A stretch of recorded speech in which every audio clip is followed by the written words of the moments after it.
And that virgin hole I was telling you about. Right. Because P. Diddy be wanting the body. And you gotta tell him no. You got to tell him no. I did. I did. See, I got the receipts for everything I'm telling you. That's why I can say them so freely. Kid, I need. If you've been following what's been unfolding, Katt Williams has been speaking openly since early 2024. He's never been the type to hint or whisper. He puts information out bluntly and lets the internet react how it reacts. This time, allegedly, he wasn't finished discussing Diddy and Jamie Foxx, and word on the street is that Katt may be holding on to more details about how Jamie allegedly survived a poisoning situation connected to Diddy. Yes, allegedly a poisoning. Reports claim Jamie told a live audience during a taping that he was the one who contacted federal authorities about Diddy, allegedly.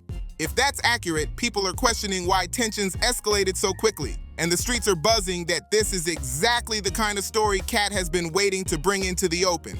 When it comes to Diddy, Katt has openly talked about making it this far in Hollywood while avoiding questionable environments and keeping firm boundaries. He said Diddy invited him to certain parties, and Katt made it clear that wasn't his scene. And that virgin hole I was telling you about. Right. Because P. Diddy be wanting the body. And you gotta tell him no. You got to tell him no. I did. I did. See, I got the receipts for everything I'm telling you. That's why I can say them so freely. Kid, I need. He declined, stayed solid, and kept moving. Over the years, Katt has taken repeated shots at Diddy, including allegations of serious misconduct. He's also described those well-known party stories as strange and uncomfortable, and he's never softened his stance on that. He's hinted that Diddy's legal trouble is just the tip of the iceberg, claiming there's a deeper circle of powerful names tied to dark industry behavior, allegedly. And people haven't forgotten that Katt brought that same sharp pressure when talking about Jamie Foxx. That tension didn't pop up out of thin air, and now folks are doubling back, trying to trace exactly when those first shots at Jamie started, all the way back to 2012. And during a stand-up set, Katt Williams openly took aim at Jamie Foxx's role in Django Unchained, backing Spike Lee's criticism and making his stance loud and clear. Around that same time, Katt made public comments speculating about Jamie's personal life, which later followed Jamie into interviews where he seemed to dance around questions instead of addressing them directly.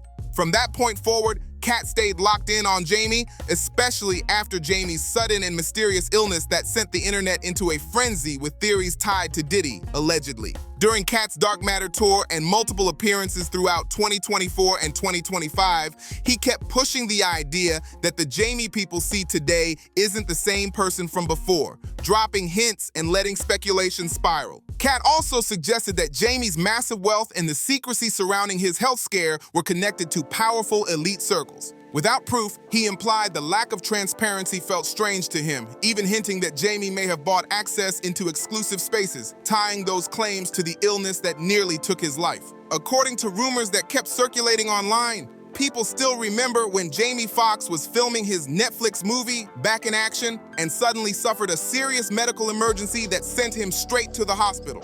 His daughter, Corinne Foxx, addressed the situation carefully, saying, "We wanted to share that my father, Jamie Foxx, experienced a medical complication yesterday." That statement was brief and guarded, which only made people more curious. There was no clear cause, no real details, just enough information to spark nonstop questions and keep the mystery alive.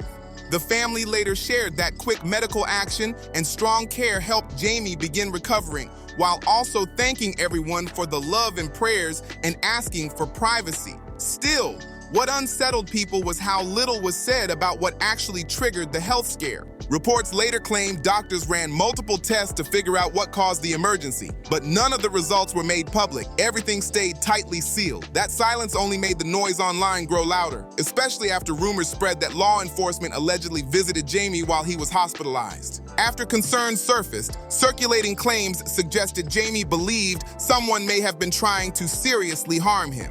Sources also alleged he wanted to speak with authorities even before the medical emergency occurred.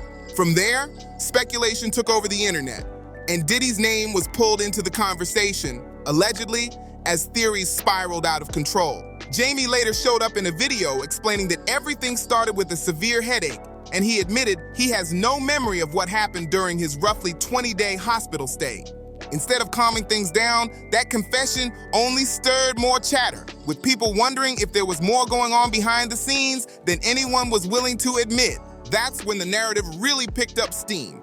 Online voices began claiming the illness could be connected to Jamie knowing information that certain powerful figures allegedly wanted kept quiet. That's where Diddy's name entered the conversation, allegedly, as rumors spread that the health scare might be tied to secrets connected to private house gatherings that were never meant to come out. Some people who attended Jamie's taping later claimed he said much heavier things about Diddy that never made it into the final Netflix cut. According to those in the room, specific comments were edited out completely, which only raised more questions about what was considered too risky to air. It's also been pointed out that Jamie was closely connected to Diddy's party scene back in the early 2000s and was known for recording a lot of what went on. Jamie described those gatherings as flashy and over the top, focused on music, celebrity energy, women, and how freely Puff spent money. Publicly, he highlighted the fun side, but some listeners felt he was carefully skipping over certain moments. Anyone reading between the lines could tell there were parts Jamie wasn't touching, almost like he was shielding sections of the story that didn't look so clean. After his illness, new allegations started floating around with rumors claiming Jamie was preparing to open up more about what really went down at those private parties. That included talk about so-called naked basketball games, stories that had already been circulating online and turning heads based on older reports. Those games were allegedly tied to a private, men-only circle connected to Diddy, with Jamie framed as being part of a space that promoted confidence and self-expression. Pictures that showed up. What? Didn't you have some pictures of you playing naked basketball? Or I know it wasn't that. We was on the beach or something. I don't know. It was young in my career. Jamie later shut those claims down directly. He clearly stated that he never took part in anything like naked basketball and denied the rumors outright. But here's where things got messy. People online claimed there were receipts showing those basketball games actually happened. An old clip reportedly surfaced and then disappeared, where Jamie allegedly apologized to his neighbors for playing naked basketball. The internet, as always, held on to the memory. And this is exactly what Jamie reportedly said at the time, word for word. I just want to say that I'm sorry, and I'm sending gift baskets to you for all the wrong I've done. We used to play nude basketball in the back for clinical reasons to release the soul. Part of my fence was down, and I didn't know that the lady and her family was there. People online said all of this just confirmed those games were real. On top of that, more old receipts started getting pulled up as proof these games actually existed. One thing people still point to is why Jamie suddenly stopped appearing on The Breakfast Club so often. It's claimed DJ Envy once asked him directly about the naked basketball rumors. And after that moment, Jamie never came back on the show. That interview allegedly disappeared too. Longtime Wendy Williams show viewers also remember her bringing up the basketball games while discussing claims from Tommy Davidson's memoir.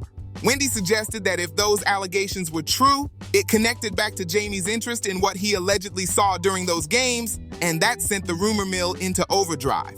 There was even an account from a former talk show insider who claimed first-hand knowledge.